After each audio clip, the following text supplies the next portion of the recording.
Mari hamu doho damai na sia debata amata doho sia anak na Tuhan Yesus Kristus tuhatai. Amin.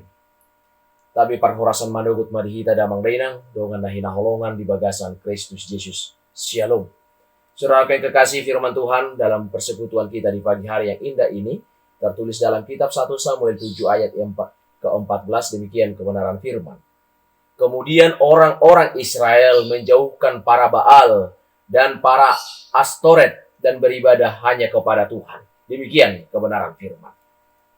Saudara yang kekasih dan yang diberkati oleh Tuhan kita Yesus Kristus, bukan hal yang mudah untuk melembutkan hati seseorang. Lebih mudah mengeraskan hati daripada melembutkan hati untuk bersikap taat dan rendah hati. Orang Israel pada awalnya bertahan untuk mengeraskan hati selama 20 tahun sebelum akhirnya mengeluh dan datang kepada Tuhan di ayat yang kedua. Orang Israel lebih suka hidup dalam penderitaan dan kesesakan akibat tekanan orang Filistin daripada datang kepada Tuhan dan bertobat. Karena itu, tidak mengherankan jika di zaman sekarang pun orang lebih suka bertahan dalam kegelisahan, ketidakdamaian, kekosongan, dendam, kemarahan, dan sebagainya. Meskipun menderita, mereka mengeraskan hati untuk tidak berbalik kepada Tuhan. Saudara yang kekasih, tetapi pada akhirnya, bahwa bangsa Israel masih diberikan kesempatan oleh Tuhan untuk bertobat, itu yang patut disyukuri.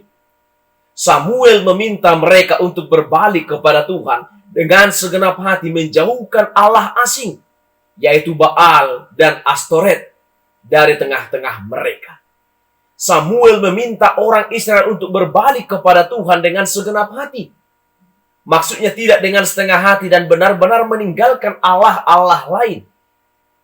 Allah kudus adanya, dan ia tidak menoleransi penyembahan berhala dalam bentuk sekecil apapun.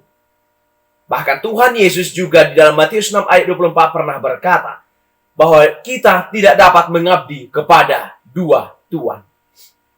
Melalui nas kita hari ini, yang mau ditekankan bagi kita yang pertama, kita harus meninggalkan dan membuang segala berhala. Jauhkan para Allah asing. Karena Allah kita tidak menghendaki adanya saingan. Jauhkan berhala itu darimu. Tiap orang dari berhalanya masing-masing. Bahkan jauhkan mereka dari tengah-tengahmu. Lakukan apa yang kita bisa lakukan di tempat-tempat kediaman kita untuk menyingkirkan berhala-berhala itu. Singkirkan Baal, dewa asing itu, dan Astoret, dewa asing, sebab orang Israel juga memiliki berhala-berhala tersebut. Nama Astoret disebut secara khusus karena itu merupakan berhala yang paling dikasihi dan kepadanya orang Israel paling setia. Mari kita perhatikan. Pertobatan sejati menghunjam dosa yang sangat digemari. Dan dengan tekad serta keputusan yang tidak biasa, pertobatan akan menyingkirkan dosa tersebut, yakni dosa yang paling merintangi kita. Pada zaman sekarang, berhala-berhala tidak lagi bentuk dengan patung-patung. Tapi pada zaman sekarang banyak ilah-ilah atau baal-baal yang disembah oleh manusia zaman sekarang. Kekayaan, kepintaran, kesuksesan, dan yang lainnya dipertuhankan. Padahal yang memberikan itu semua adalah Tuhan.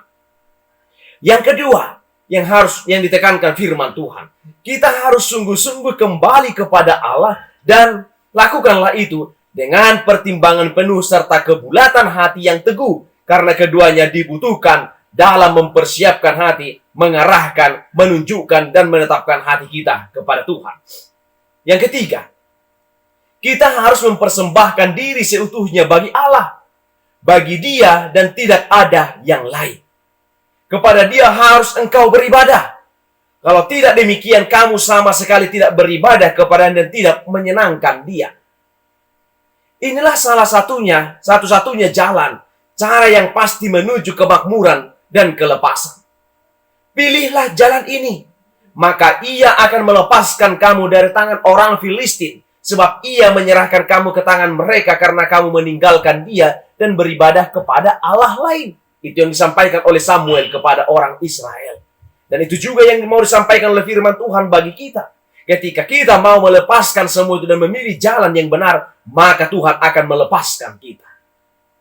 Dan di dalam surat Yakobus juga mengatakan bahwa orang yang mendua hati tidak akan tenang dalam hidupnya. Yakobus 1 ayat 8. Komitmen dari dalam hati harus diikuti dengan perbuatan nyata.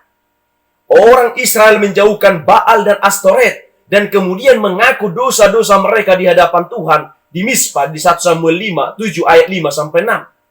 Samuel kemudian berdoa bagi orang Israel agar Tuhan menolong mereka dari tangan orang Filistin. Dulu mereka percaya diri saat membawa tabut ke medan peperangan. Sesudah dikalahkan, mereka menjadi takut kepada orang Filistin. Dulu mereka percaya kepada diri sendiri. Sesudah dikalahkan, mereka tidak percaya pada apapun, bahkan menjadi takut. Namun, Tuhan membuktikan bahwa Ia adalah Allah yang berdaulat dan berkuasa. Ia mengalahkan orang Filistin dan memberi kemenangan kepada orang Israel.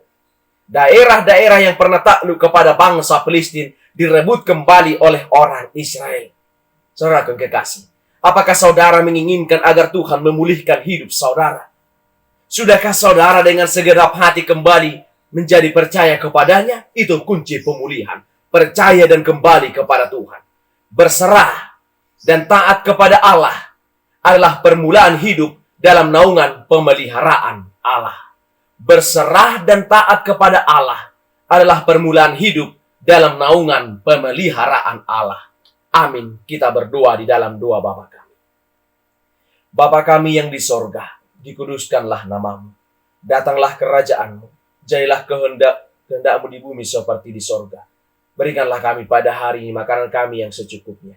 Dan ampunilah kami akan kesalahan kami, seperti kami juga telah mengampuni orang yang bersalah kepada kami.